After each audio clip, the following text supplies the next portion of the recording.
Hey guys, welcome back to our channel Science is Reality. আজকে আমরা পড়তে চলেছি সেমিকন্ডাক্টরের প্রকারভেদ, কত রকমের সেমিকন্ডাক্টর হয়। ঠিক আছে, তো টাইম ওয়েস্ট না করে ডাইরেক্ট চলে আসি। সেমিকন্ডাক্টরকে আমরা দুভাগে ভাগ করতে পারি, একটা হচ্ছে ইন্ট্রিনসিক সেমিকন্ডাক্টর, একটা হচ্ছে এক্সট্রিনসিক সেমিকন্ডাক্টর। তো প্রথমে ইন্ট্রিনসিক সেমিকন্ডাক্টরের ব্যাপারে আলোচনা করব। ইন্ট্রিনসিক সেমিকন্ডাক্টর কোন সেমিকন্ডাক্টরগুলো? যেগুলো হচ্ছে নর্মাল যে সেমিকন্ডাক্টরগুলো থাকে, মানে কি জার্মেনিয়াম, সিলিকন, যাদের মধ্যে বাইরে থেকে কোনো ইম্পিউরিটি মেশানো হয় না, সেগুলোকে আমরা বলি ইন্ট্রিনসিক সেমিকন্ডাক্টর। তো এই ইন্ট্রিনসিক সেমিকন্ডাক্টরগুলোর কিছু বৈশিষ্ট্য রয়েছে। কি? এরা সবাই টেট্রাভ্যালেন্ট হয়। কি টেট্রাভ্যালেন্ট মানে এদের আউটমোস্ট অরবিটে 4টে ইলেকট্রনস থাকে, এদের ভ্যালেন্সি 4 হয়। ঠিক আছে, এবার এদের ভ্যালেন্সি 4 হওয়ার কারণে এরা যখন এদের যে মলিকিউলগুলো থাকে এরা অত্যন্ত পরিমাণে স্টেবল থাকে, এদের মধ্যে কোনো ফ্রি ইলেকট্রনস থাকে না। সেই কারণে এরা অতটা ভালো কারেন্ট ক্যারি করতে পারে না বা ফ্লো করে না এদের মধ্যে থেকে, এটা অত ভালো কারেন্ট কন্ডাক্ট করতে পারে না। এবার কেন এইটা হয় সেটা আমরা দেখাচ্ছি। লেট আস কনসিডার জার্মেনিয়ামের আমরা মলিকিউলটা কনসিডার করেছি। তো জার্মেনিয়াম টেট্রাভ্যালেন্ট, 4টে ইলেকট্রন এরম আছে, পাশে আর একটা জার্মেনিয়াম আছে।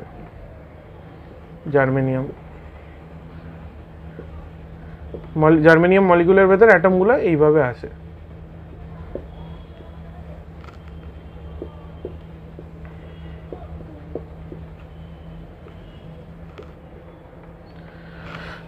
ওকে, এইভাবে আসে। এবার কি হয়, এরা তো সবাই 4টে করে এদের ইলেকট্রন আছে। তো এরা কি করে, পাশের অন্য জার্মেনিয়ামের সাথে আরেকটা ইলেকট্রনের সাথে এইভাবে কোভ্যালেন্ট বন্ড তৈরি করে। তো এই জার্মেনিয়াম অ্যাটমটা আমরা দেখতে পাচ্ছি কোভ্যালেন্ট বন্ড তৈরি করার কারণে এর এখন কটা ইলেকট্রন রয়েছে, বাইরের সেলে 8টা। বাইরের সেলে 8টা ইলেকট্রন থাকা মানে কি, এটা স্টেবল হয়ে গেল। এই জার্মেনিয়ামটাও এর সাথে করবে, এইদিকে যে জার্মেনিয়াম আছে তার সাথে কোভ্যালেন্ট বন্ড করবে, এখানে একটা কোভ্যালেন্ট বন্ড করবে, এরও 8টা হয়ে যাবে, এও তাহলে স্টেবল কন্ডিশনে চলে যাবে। ঠিক এইভাবে বন্ডগুলো তৈরি হবে, কোভ্যালেন্ট বন্ডগুলো এখানে যে আছে তার সাথে করছে, উপরের একজনের সাথে করছে। তো সেই কারণে জার্মেনিয়াম মলিকিউল বা আমাদের সিলিকন মলিকিউল অত্যন্ত পরিমাণে স্টেবল হয়ে যায়, এদের মধ্যে কোনো ফ্রি ইলেকট্রনস থাকে না। এবার ফ্রি ইলেকট্রন যদি না থাকে, আমরা কি জানি, ইলেকট্রন যেদিকে মুভ করে তার উল্টো দিকে কারেন্ট ফ্লো করে। তাহলে ইলেকট্রন যদি ফ্রি ইলেকট্রনই না থাকে, ইলেকট্রন যদি মুভই না করে, এটা যদি স্টেবল অবস্থাতে থাকে, তাহলে এর মধ্যে দিয়ে কারেন্ট ফ্লো করবে না অতটা ভালো করে। সেই কারণেই আমাদের এক্সট্রিনসিক সেমিকন্ডাক্টরের ব্যাপারটা আসে। মানে কি, আমি বললাম ইন্ট্রিনসিক সেমিকন্ডাক্টরের মধ্যে কোনো ইম্পিউরিটি থাকে না, ঠিক এই কারণেই ইম্পিউরিটিটা আনার ব্যাপারটা এসছে। মানে ইন্ট্রিনসিক সেমিকন্ডাক্টরের মধ্যে আমরা যদি তার কারেন্ট কন্ডাক্টিভিটি ভালো করবার জন্য কোনো বাইরে থেকে আমরা ইম্পিউরিটি মিশিয়ে দিই, তখন যে সেমিকন্ডাক্টরটা আমাদের তৈরি হয় সেটাকে আমরা বলি এক্সট্রিনসিক সেমিকন্ডাক্টর। এবার এই এক্সট্রিনসিক সেমিকন্ডাক্টরকে আমরা দুভাগে ভাগ করি, একটা হচ্ছে পি টাইপ, একটা হচ্ছে এন টাইপ। এবার কি এই পি টাইপ আর কি এন টাইপ? পি টাইপ সেমিকন্ডাক্টরগুলো, পি টাইপ এক্সট্রিনসিক সেমিকন্ডাক্টরগুলো হলো সেই টাইপের যেখানে এই জার্মেনিয়াম বা সিলিকনের মতো টেট্রাভ্যালেন্ট যে ইন্ট্রিনসিক সেমিকন্ডাক্টরগুলো রয়েছে, তার মধ্যে আমরা যদি ট্রাইভ্যালেন্ট কোনো অ্যাটম অ্যাড করে দিই, ট্রাইভ্যালেন্ট ইম্পিউরিটি যদি অ্যাড করে দিই, মানে কি, যদি অ্যান্টিমনি বা যদি আমরা অ্যালুমিনিয়াম বা বোরনের মতো ট্রাইভ্যালেন্ট কোনো অ্যাটম অ্যাড করে দিই, মলিকিউলের মধ্যে কতগুলো অ্যাটম অ্যাড করে দিই বা ইম্পিউরিটি অ্যাড করে দিই, তাহলে যে টাইপের সেমিকন্ডাক্টরটা আমাদের তৈরি হয় সেটাকে বলি আমরা পি টাইপ। তো এদের ক্যারেক্টারিস্টিক্স কি, এটা ট্রাইভ্যালেন্ট হয়, মানে ভ্যালেন্সি হচ্ছে এদের 3 হয়। যেমন কি, এদের এক্সাম্পল হচ্ছে কি, অ্যালুমিনিয়াম, বোরন। কেন, অ্যালুমিনিয়ামের কত 2, 8, 10, 13 হয় অ্যালুমিনিয়াম, তাহলে 2, 8, 3। বোরন 5 হয়, তার মানে 2 আর 3, তার মানে এদের ভ্যালেন্সি 3 হয়। এবার আসি আমরা বিস্তারিতভাবে পি টাইপ সেমিকন্ডাক্টরকে নিয়ে আলোচনা করব। এবার লেট আস কনসিডার আমাদের জার্মেনিয়াম একটা মলিকিউল রয়েছে। ঠিক আছে, এখানে আছে জার্মেনিয়াম, এখানে আছে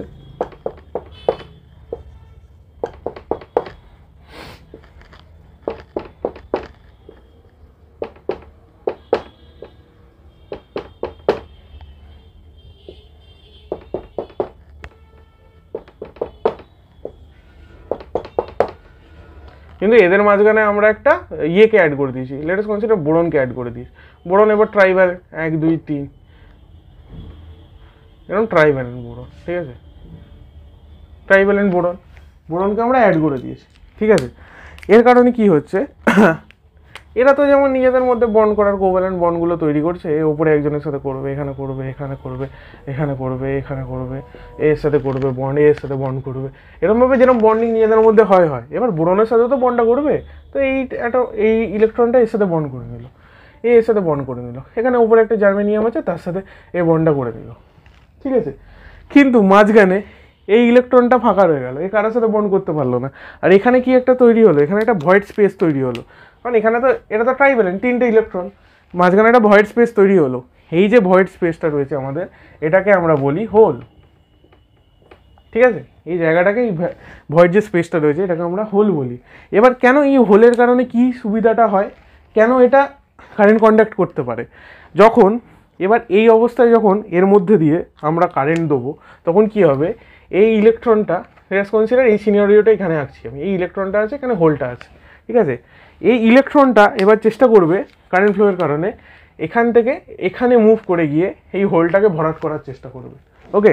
তাহলে এই জায়গাটায় যদি এবার ইলেকট্রনটা কি যদি এখানে চলে গিয়ে ভরাট করে দেয়, এখানে ইলেকট্রনটা এসে গেল, কিন্তু ইলেকট্রনটা এখান থেকে সরে যাওয়ার কারণে এখানে তো একটা ফাঁকা স্পেস তৈরি হলো, তাহলে তখন হোলটা এখানে তৈরি হলো, তখন অন্য একটা জায়গার ইলেকট্রন চেষ্টা করবে এই হোলটাকে ভরাট করার, কিন্তু যখনই করবে করেসপন্ডিংলি সেখানে এখানেও একটা হোল তৈরি হবে, তখন অন্য একটা জায়গার ইলেকট্রন আবার চেষ্টা করবে এখানটা ভরাট করতে, কিন্তু আবার তো সেখানেও একটা জায়গা ফাঁকা হয়ে গেল, আবার একটা অন্য জায়গার একটা ইলেকট্রন চেষ্টা করবে এটাকে ভরাট করতে। ঠিক এইভাবে ইলেকট্রনগুলো, হোলগুলো এক একটা জায়গা থেকে স্থানান্তরিত হয়, এক জায়গা থেকে অন্য জায়গায় যায়। ঠিক সেই কারণেই কারেন্ট ফ্লো হতে থাকে, কারণ কি ইলেকট্রনও তো অ্যাকচুয়ালি মুভ করছে, তাহলে ইলেকট্রন মুভ করছে মানে কারেন্টও তার মানে ফ্লো হচ্ছে। ঠিক এই কারণেই পি টাইপ যে সেমিকন্ডাক্টরগুলোর মধ্যে হচ্ছে তার মধ্যে যে কারেন্ট, যে কন্ডাক্টিভিটি যে হয়, কারেন্ট যে ফ্লো করে, তার মেন রিজন হয় হোলের মুভমেন্টের জন্য, ওকে। ঠিক এইভাবেই আমরা যদি কোনো পি টাইপ মানে ট্রাইভ্যালেন্ট কোনো ইম্পিউরিটি অ্যাড করি আমরা ইন্ট্রিনসিক সেমিকন্ডাক্টরের মধ্যে, তাহলে সে একটা গুড কন্ডাক্টরে পরিণত হতে পারে। তো এই গেল আমাদের পি টাইপ সেমিকন্ডাক্টর। এবার আমরা দেখবো এন টাইপ সেমিকন্ডাক্টরের ব্যাপারে। এবার এন টাইপগুলো কি হয়, ভ্যালেন্সি কত হয়, 5 হয়, মানে এটা পেন্টাভ্যালেন্ট হয়। তাহলে এন টাইপে আবার সেই আমরা যদি জার্মেনিয়াম নিই, জার্মেনিয়াম এখানে একটা জার্মেনিয়াম আছে, এখানে জার্মেনিয়াম আছে,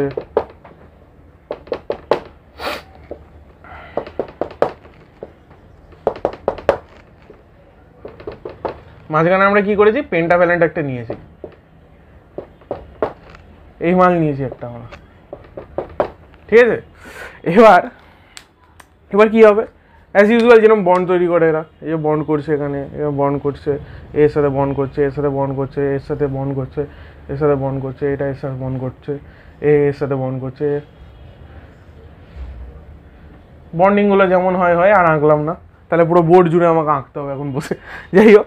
কিন্তু এখানে আমরা কি সিনারিওটা দেখতে পাচ্ছি, আগে যেমন এই ট্রাইভ্যালেন্ট আর টেট্রাভ্যালেন্টের মধ্যে বন্ডিং করতে গিয়ে একটা জায়গা ফাঁকা ছিল, এখানে আবার পেন্টাভ্যালেন্ট আর টেট্রাভ্যালেন্টের মধ্যে কোভ্যালেন্ট বন্ড করতে গিয়ে কি এখানে একটা ইলেকট্রন এক্সট্রা রয়ে গেছে। আরও তো এরকম কতগুলো অ্যাটম ইম্পিউরিটির জন্য আমরা অ্যাড করেছি, তাহলে ততগুলো ইলেকট্রন আমাদের এক্সট্রা থাকবে। এবার এই ফ্রি ইলেকট্রনগুলোই হবে আমাদের কারেন্ট ফ্লোয়ের কারণ কি একটু আগেই বললাম, এই ইলেকট্রন এইদিকে, কারেন্ট এইদিকে। ঠিক এইভাবেই আমাদের পেন্টাভ্যালেন্ট যদি ইম্পিউরিটি আমরা অ্যাড করি, তাহলে একটা ইন্ট্রিনসিক সেমিকন্ডাক্টর একটা গুড কন্ডাক্টরে পরিণত হতে পারে, মানে ভালো একটা কারেন্ট ফ্লো করতে পারে তার মধ্যে থেকে। তো এই এন টাইপ সেমিকন্ডাক্টরগুলোর উদাহরণ কি, ফসফরাস, অ্যান্টিমনি আর যা পেন্টাভ্যালেন্ট আছে আমাদের, ঠিক আছে, পিরিয়ডিক টেবিলে সেইগুলো সবই। তো আজকে আমরা কি পড়লাম, P type semiconductor, N type সেমিকন্ডাক্টরের সম্পর্কে। এই দুটো জিনিস পড়াটা খুবই জরুরি আমাদের, কারণ এরপরে আমাদের পিএন জাংশন আসবে, পিএন জাংশন ডায়োড আসবে। তো নেক্সট ভিডিওতে আমরা পিএন জাংশন আর পিএন জাংশন ডায়োড সম্পর্কে আলোচনা করব। কিপ সাপোর্টিং আস।